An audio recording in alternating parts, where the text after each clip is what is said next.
todos. Mais uma vez estamos nos reunindo para aprender mais sobre os ensinamentos de Jesus.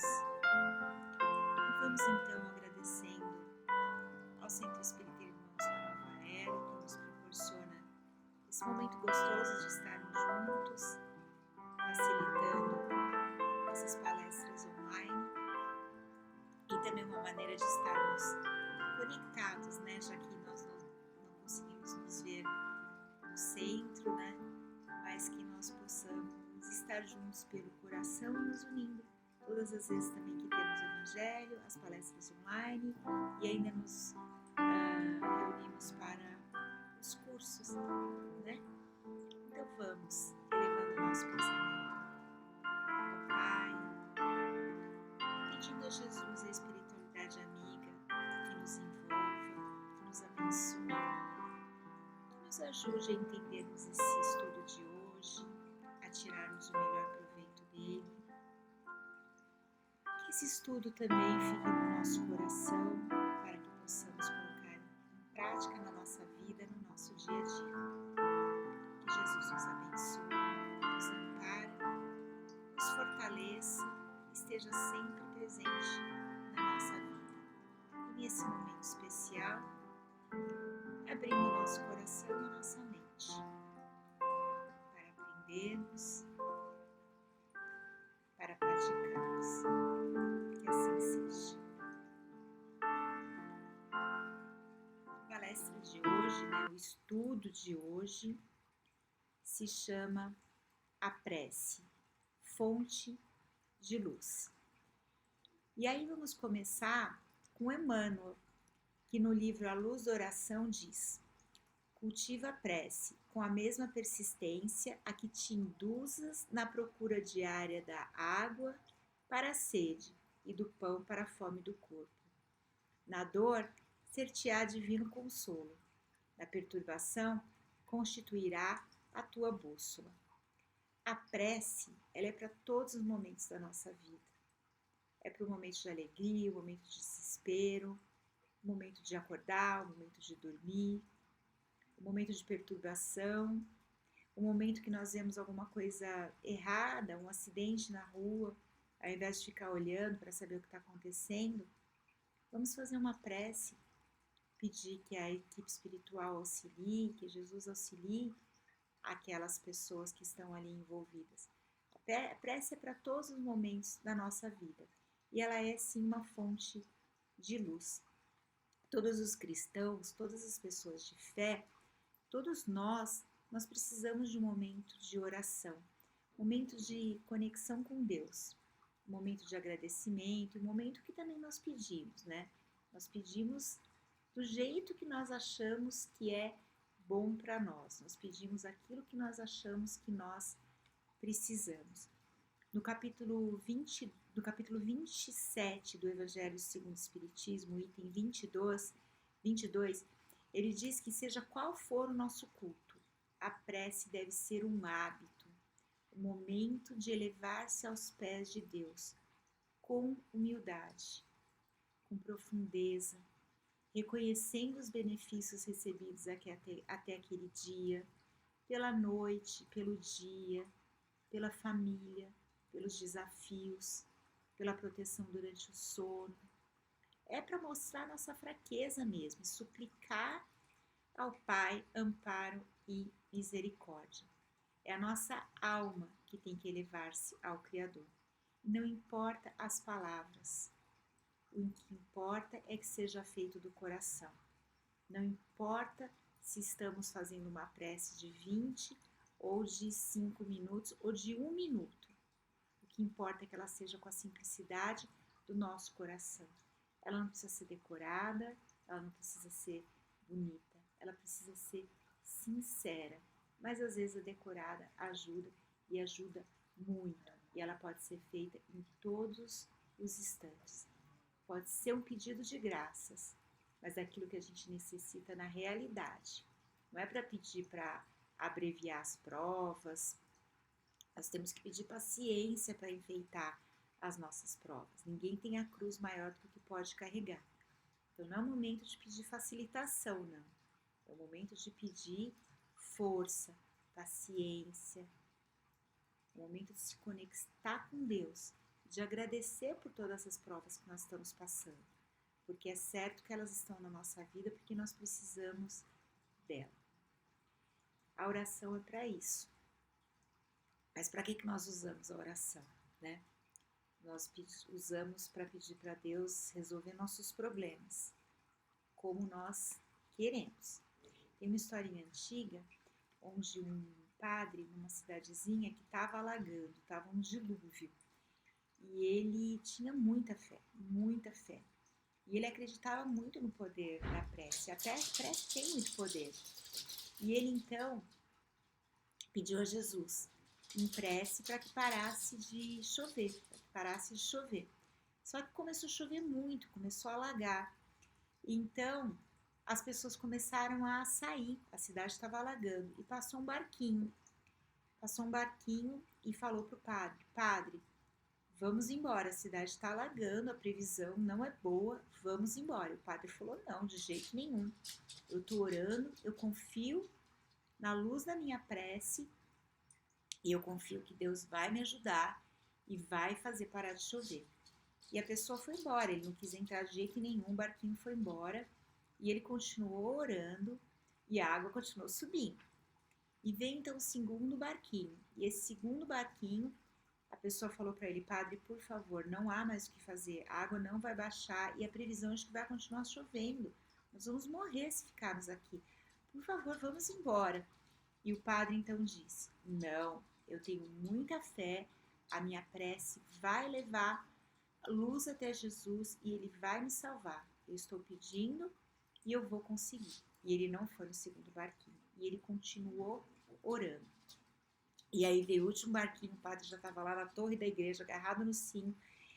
E a outra pessoa falou: Padre, por favor, não dá, já viu, já era, não tem mais o que fazer, vamos embora daqui. E o padre não foi. Continuou dizendo que a prece dele ia salvar, que Jesus iria ouvir. E o padre morreu afogado.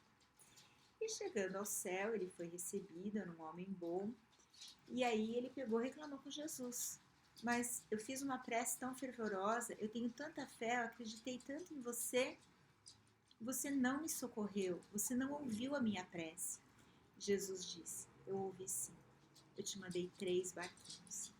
Então a ajuda vem do jeito que Jesus sabe que nós precisamos.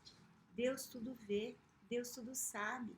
Ele sabe que nós precisamos, mas a gente precisa confiar. Se o seu filho, o seu neto, uma criança de 1 aninho de idade, 2 aninhos, te pede uma faca enorme, uma faca afiada, aquelas facas de churrasco imensa, você vai dar? Não, você não vai dar. A criança não sabe que aquilo não é bom para ele, que pode machucá-lo. Mas você, como adulto, sabe. Assim é Deus. Nós pedimos, mas Ele manda exatamente aquilo que nós precisamos e não aquilo que nós acreditamos que nós precisamos. Então nós vamos pedir, nós vamos fazer a nossa prece, mas também nós temos que confiar que Deus sabe aquilo que nós precisamos. E o que mais que nós costumamos pedir nas nossas preces? Nós rogamos o mal para os nossos desafetos. O ideal seríamos pedir luz para os nossos desafetos e para nós mesmos, para que um dia nós possamos nos entender. Se nós ainda não conseguimos conversar com a pessoa, vamos pedir a Deus para intermediar. Vamos pedir para Ele que Ele vá iluminando o nosso coração, para que um dia nós conseguimos. E às vezes não é a pessoa que está errada, né? Às vezes somos nós mesmos que nós não conseguimos entender aonde é que está o nosso erro, onde é que está o nosso problema. Às vezes nós precisamos olhar para nós mesmos, para procurar o nosso problema, ao invés de ficar tentando consertar ou procurar o problema dos outros. Tem uma outra historinha também, bem antiga, que uma senhora, ela ficava dentro da casa dela e pela janela ela via a vizinha pendurando os lençóis, as roupas no varal. E essa senhora sempre falava assim: nossa, essa vizinha não sabe lavar roupa. Olha lá, o lençol dela é todo encardido, nunca tá limpinho. E todas as vezes essa mulher ficava na janela, olhando o lençol, olhando as roupas da vizinha, sempre reclamando que aquela senhora não sabia lavar as roupas, que as roupas dela estavam sempre encardidas. Um dia, ela limpou sua própria janela, ela limpou sua própria vidraça. E a partir desse dia, ela percebeu que as roupas da vizinha estavam sim bem limpinhas e branquinhas. Ou seja, era a vidraça dela que estava suja. E assim é na nossa vida. Às vezes, nós olhamos a vida dos outros através dos nossos olhos, através da nossa própria vidraça. E nem sempre está tão limpinha assim. Não nos cabe julgar. Então, ao invés de pedirmos a Deus para consertar o próximo nas nossas orações, vamos pedir a Ele luz para a nossa própria vida, para o nosso autoconhecimento, para nos enxergarmos melhor e para tentar nos melhorarmos, porque é a partir de nós mesmos que nós temos um mundo melhor. Pedimos também a morte em momento de desespero. Eu prefiro morrer do que passar por isso. O ideal seria pedir força, pedir amparo, pedir luz para os nossos pensamentos, para o nosso coração, para termos força para enfrentarmos os nossos problemas. Porque através dos nossos problemas é que nós vamos aprender. Pedimos muita solução para os nossos problemas de maneira egoísta. Nós não queremos mudar, nós queremos sempre que as coisas mudem, que os outros mudem. Então, vamos fazer como os apóstolos. Senhor, ensina-nos a orar. Vamos aprender. Porque a oração, ela não é somente para nos beneficiar em momentos da vida física, nem para aliviar o nosso trabalho, mas é para os aprendizados que nós precisamos ter. A oração não é um processo de fugir do escuro, mas é uma abençoada luz no nosso coração, que deve clarear a nossa caminhada. E Jesus ampara todos.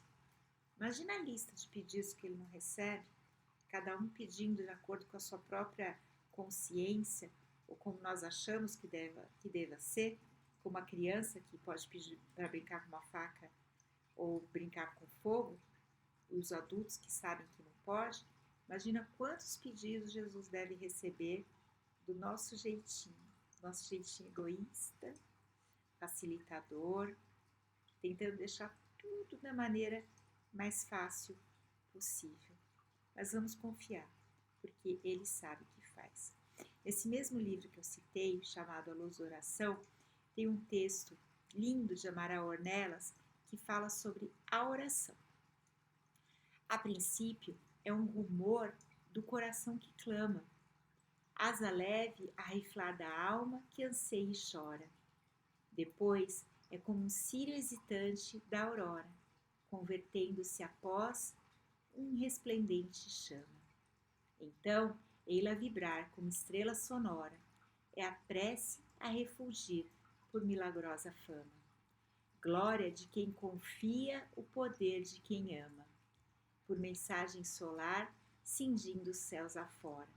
Depois, outro clarão do além desce e fulgura, é resposta divina aos rogos da criatura, trazendo paz e amor em fúlgidos rastilhos.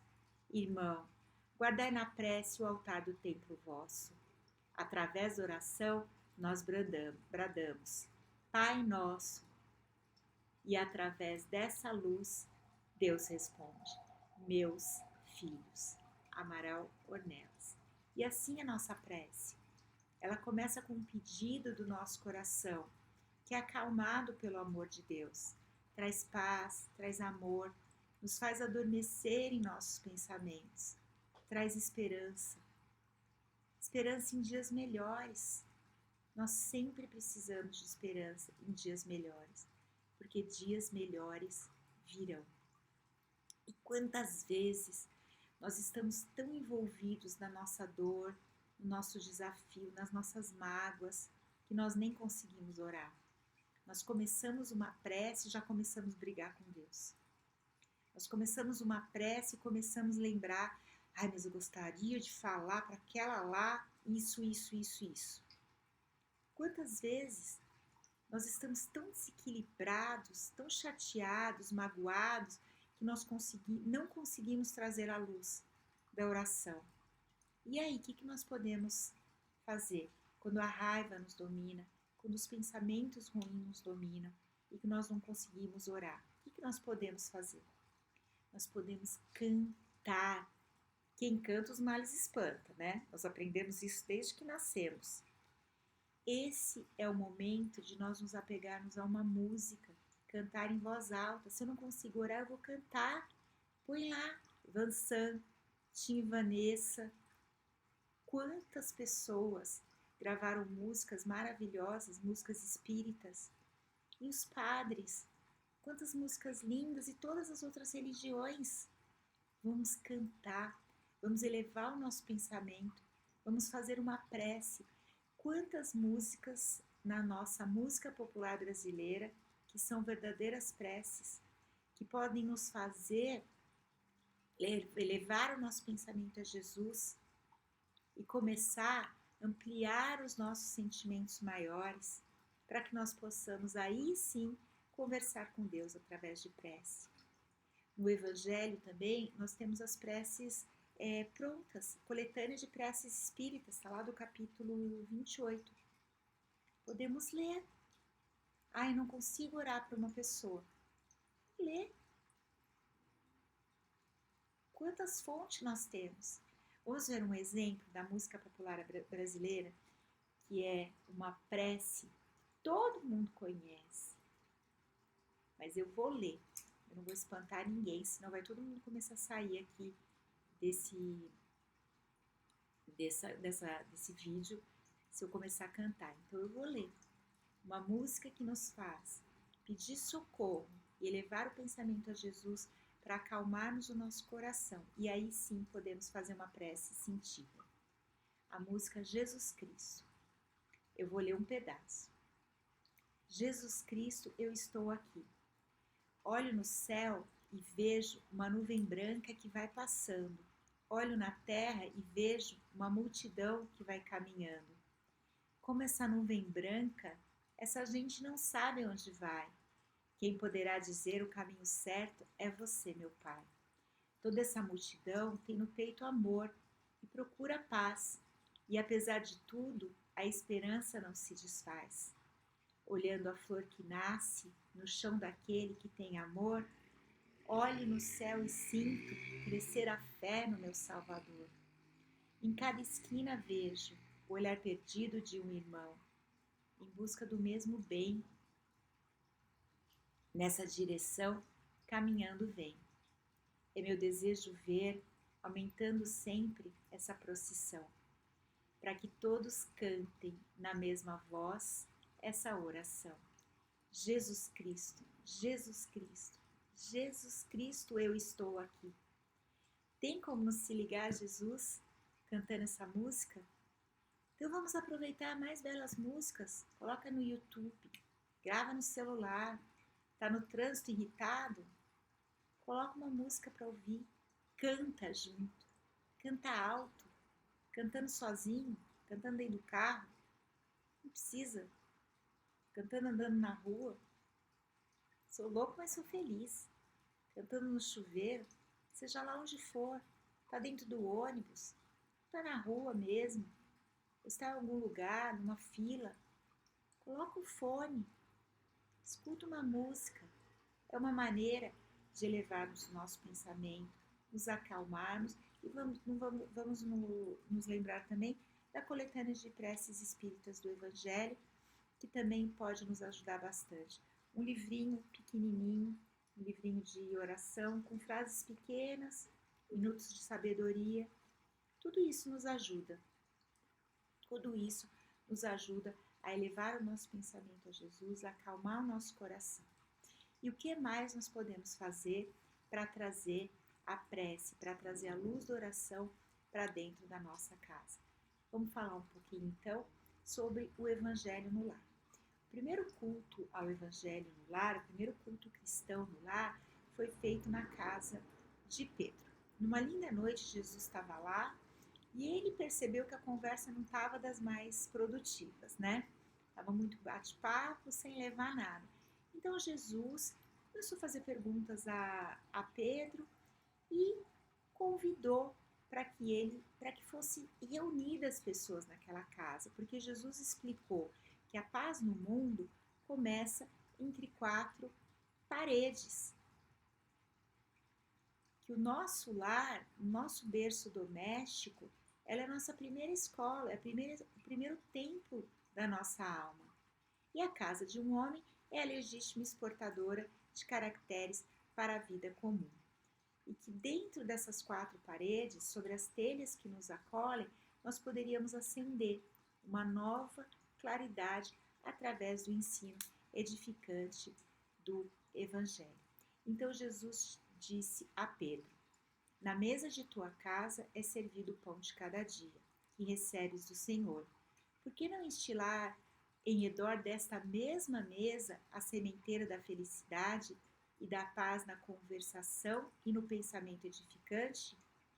O Pai, que nos dá o trigo através do solo, envia-nos a luz através do céu. E assim, com o consentimento de Pedro, todas aquelas pessoas que estavam ali foram chamadas a fazer o primeiro culto cristão no lar. E esse primeiro evangelho no lar, ele é um modelo para todos nós, para trazermos os ensinamentos do Cristo ao nosso seio familiar, aprendendo e protegendo os nossos pensamentos e a nossa casa. Nesse dia, Jesus também disse: onde estiverem duas ou mais criaturas reunidas em meu nome, eu entre elas estarei. Isso está em Mateus, capítulo 18, versículo 20. Quem não quer ter Jesus dentro do lar? Então vamos nos reunir e vamos aprender. Jesus explicou, nesse primeiro culto cristão, sobre a lei do amor, das leis morais que nos guiam para praticar o bem. Pregou o otimismo, a serenidade, a confiança em Deus.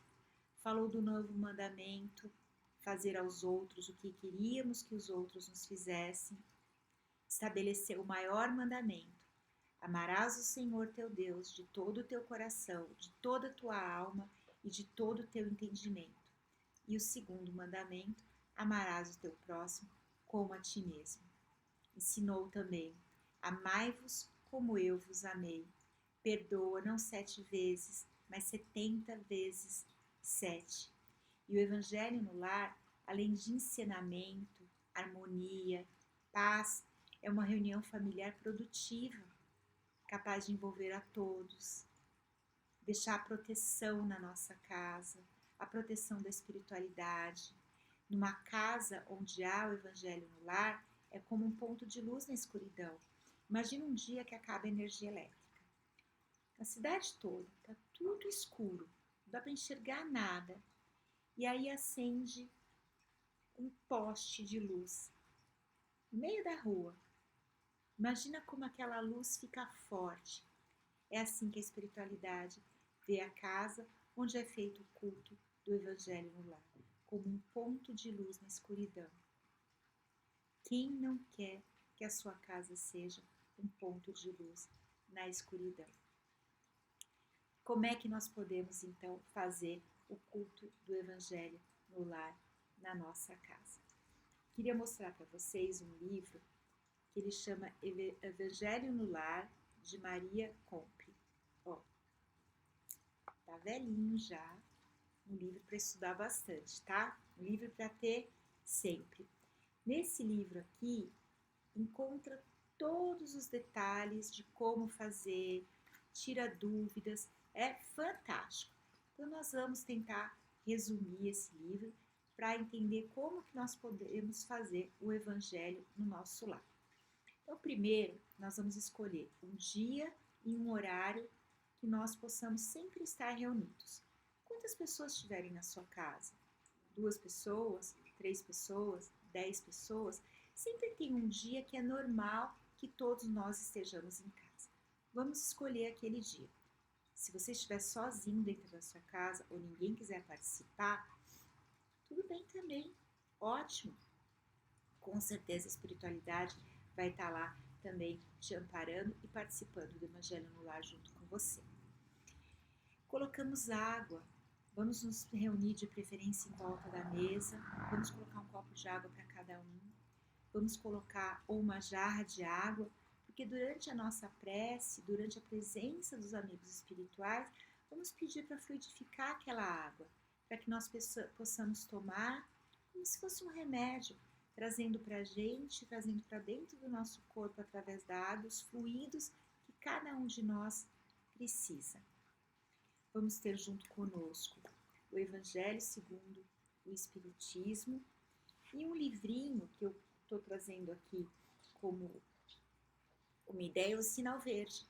Um livrinho que nós chamamos de livrinho de preparação do ambiente, onde tem questões curtas, coisas do nosso dia a dia, que nós possamos ler já para ir preparando o ambiente. Então, com o ambiente preparado, vamos fazer a nossa prece inicial. Uma prece simples, uma prece espontânea, procurando a figura de Jesus conosco, nos equilibrando, nos sintonizando ao plano maior. Não precisa ter vergonha para fazer do coração o que nós queremos pedir para Jesus naquele momento. Agradecendo os amigos espirituais, agradecendo a Jesus pela oportunidade de fazer o Evangelho no lar, pedindo que nos ajude nos nossos estudos, nos nossos ensinamentos e que Jesus possa trazer a luz do Evangelho para a nossa casa. No capítulo 28 do Evangelho tem a seguinte orientação: a forma não é nada, o pensamento é tudo. Orai, cada um segundo as vossas convicções e o modo que mais vos toca. Um bom pensamento vale mais que numerosas palavras estranhas ao coração. Então não adianta pensar que nós vamos fazer uma prece super comprida, não é isso. É a prece curtinha do nosso coração.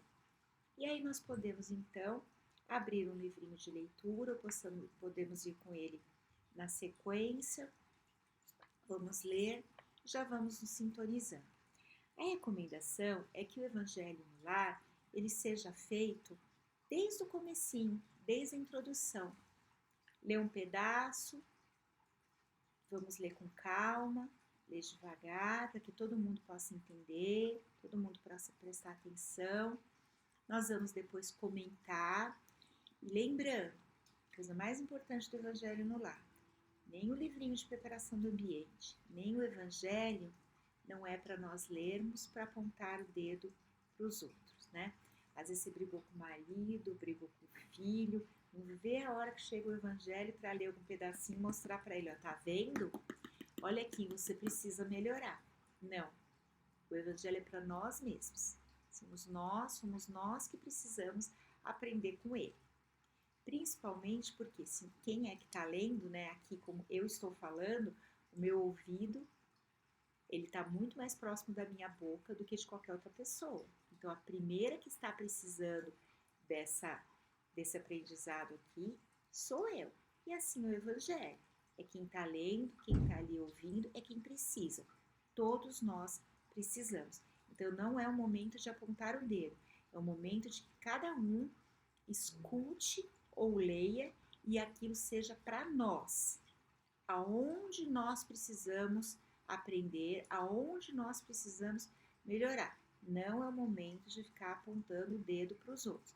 Lembrando que quando nós apontamos o dedo para alguém, um dedo aponta para o outro, mas tem 3 aqui, quase 4, mostrando o mesmo problema aqui para a gente. Então, muito cuidado quando nós achamos que é para o outro. O Evangelho é para nós. Às vezes nós vamos numa palestra e saímos da palestra e falamos assim: nossa, a pessoa falou que eu precisava ouvir. Aquela palestra foi para mim. Ou quando as pessoas vão, às vezes no culto evangélico, e falam: a palavra foi para mim. A palavra é para todos, a palestra é para todos. Mas cada um de nós recebe do jeito que nós precisamos. Então vamos deixar que cada um receba a palavra do Evangelho, o ensinamento, da maneira com que precisa, que entenda do jeito que quiser. E também vamos dividir as tarefas, né? Se tivermos mais pessoas na casa, ou que seja só 2, se estivermos sozinhos, nós vamos ter que fazer tudo. mas que um possa fazer a prece inicial, o outro possa ler o livrinho de leitura. Se a criança já está alfabetizada, deixa a criança ler o livrinho de leitura.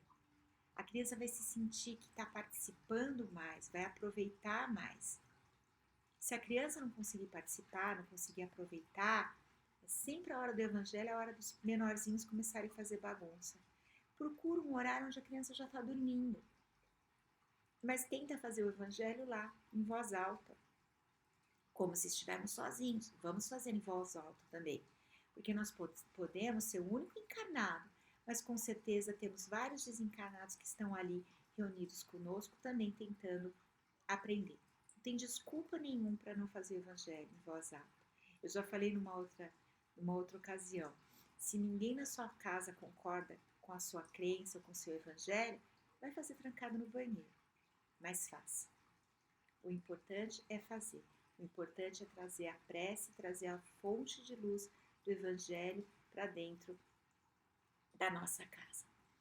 Lemos o evangelho, lemos um pedaço, vamos marcar onde paramos. Se vocês preferirem abrir ocasionalmente e ler, ótimo também. Mas é bem interessante começar desde o início para aproveitar e ir estudando o evangelho sempre.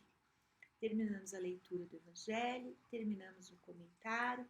Nós vamos passar então para as vibrações. O que são as vibrações? As vibrações são uma maneira de nós pegarmos toda aquela energia boa, todo aquele aprendizado e doarmos através dos nossos pensamentos, através da nossa energia aos lugares mais necessitados. Nós podemos procurar na internet, podemos procurar nos livros, uma maneira de fazer as vibrações, né? Mas é levando o nosso amor, levando os nossos pensamentos aos nossos familiares e amigos, a todas as igrejas, fortalecendo o evangelho como norma de conduta, vibrar pela paz do mundo, vibrar também pela nossa casa, pelos nossos familiares e por nós mesmos. E aí nós vamos encerrar com a nossa prece final, a prece de agradecimento, agradecendo a Jesus, a espiritualidade amiga, o Senhor da vida e o plano espiritual, pela bênção do evangelho dentro da nossa casa.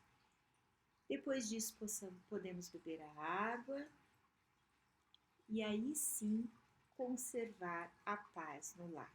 Não dá para desligar tudo e depois começar o quebra-quebra, né? Ou começar a usar o evangelho para apontar os defeitos no outro. Vamos permanecer em paz. Coloca uma música edificante. Vamos procurar nos manter em paz. O evangelho não tem contraindicação. Como eu falei, se a criança não consegue participar ainda, espera ela dormir.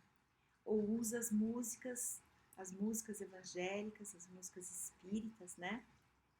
Para se aproximar da criança e fazer de alguma maneira com que ela participe através das músicas. E tudo tem seu tempo. Se as pessoas não quiserem participar, não tem problema. Um dia elas vão participar, porque não tem contraindicação. O que é bom chama atenção. Um dia, com certeza, teremos todos os familiares reunidos junto com a gente. A prece é o caminho que nos liga ao alto. É a mão que nos acaricia em nossos dias de tristeza. É o sorriso que nos complementa nos dias de alegria. É a bênção da gratidão em palavras. É a fonte de luz da nossa alma. Obrigada a todos. Fiquem com Deus. Que Jesus nos ampare, nos fortaleça e até uma próxima oportunidade.